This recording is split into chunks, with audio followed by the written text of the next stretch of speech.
Hello every pony and welcome to Brony FanFics. It's Sunday, which means I got a random fic coming right for you.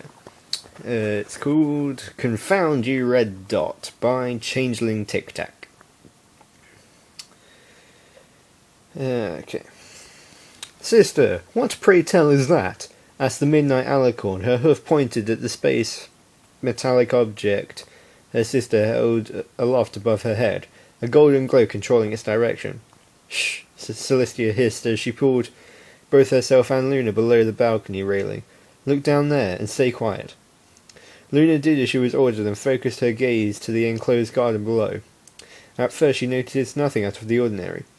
The night watch had taken up their posts in the positions previously held by the sun guards. Nothing seemed different about the garden except for the lack of any of the royal creatures.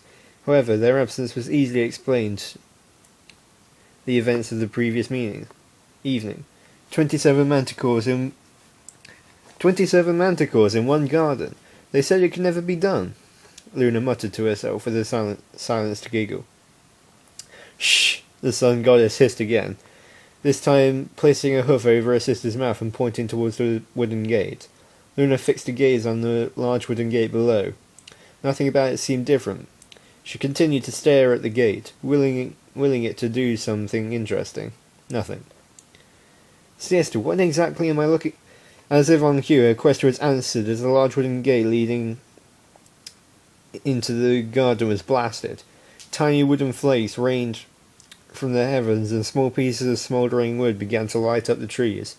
Luna's gaze quickly shifted around the now burning courtyard.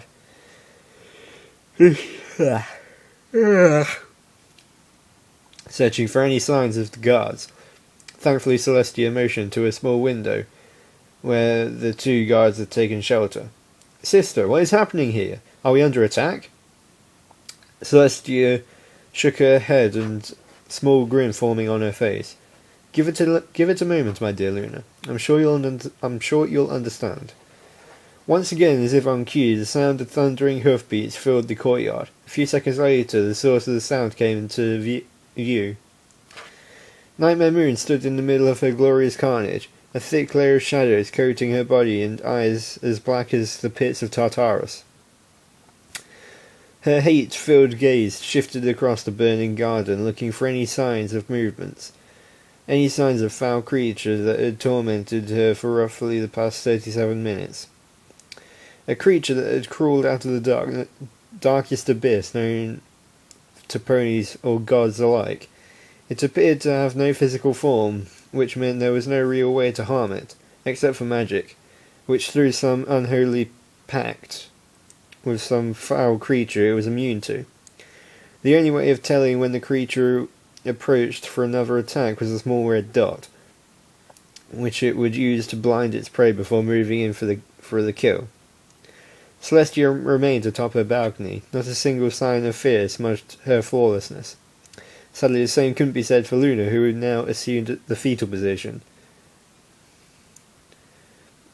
Now stop being such a fool, Luna, and enjoy the show, Celestia snorted. Her sister's comment snapped her out of her fear-induced paralysis. What do you mean, enjoy the show? The garden is on fire. Nightmare's on a rampage, and Discord ate all the marshmallows in the cereal again. A look of pure terror began to fill Celestia's eyes. Oh, buck me, she muttered. Now you're finally grasping the situation. We're all going to die. The look of terror was quickly wiped from Celestia's face and replaced with confusion. How are you all going to die? All he did was eat the marshmallows. It's not like we're foals. In fact, we're princesses. We can have all the marshmallows we want. She finished with a large smile. Now it was Luna's turn to look confused. If nothing I said was a problem, why did you look so scared? She found the guard's spears. The what? The spears! The guard's Celestia was cut off as a large black spear knocked the crown right off her head. I see you, foul creature! Echoed the booming shouts of Nightmare Moon from below. Show yourself and I may make your death quick. Continue to hide up there like a coward and I'll burn the entire castle down if that's what it takes. Luna and Celestia both held themselves as closely to the balcony floor as possible, both of them unwilling to be first to peek out. What did you do to her? Asked the panicked Night Princess. Celestia laughed and held up the small metal device she had been using just before Luna had arrived. Laser pointer, she said with a grin. Once again, terror filled Luna's eyes as she flashed back to the years of torment when her sister had first discovered this evil divine created by Bronies, 51 minutes later. Clean your room, Celestia. It looks like a mess, Celestia. Celestia muttered to herself in a cheap imitation of her sister. Sheesh, Luna, you're not our mother. Heck, we don't even have parents, and yet you've still made me feel like a fool. It was as if Celestia stood in the middle of a war zone. Everything lay in ruins, her bed partially burned. She paused for a moment and let a goofy grin slip as she flashed back to that special night. The Dragon Ambassador had sent his eldest son in his place, and she made sure relations with the dragons remained quite strong. Sadly, her favourite pillows had been sacrificed to the safety of Equestria.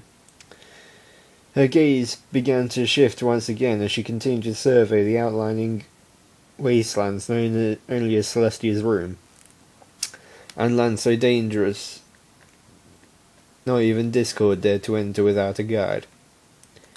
Fine, I'll clean my room, Celestia growled to herself, but I won't like it.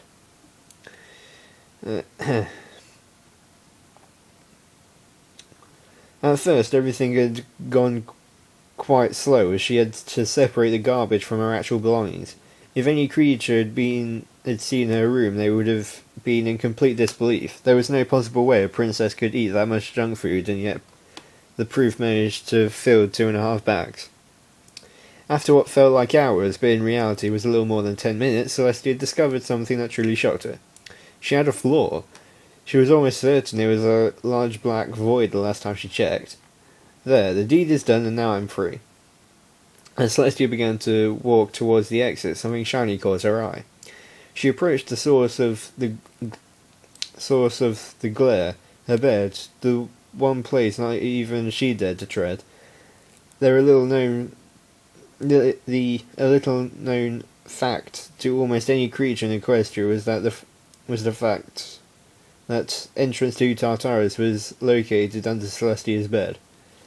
Celestia put her worst fears at the back of her mind as she was almost 80% sure she locked the gate last time.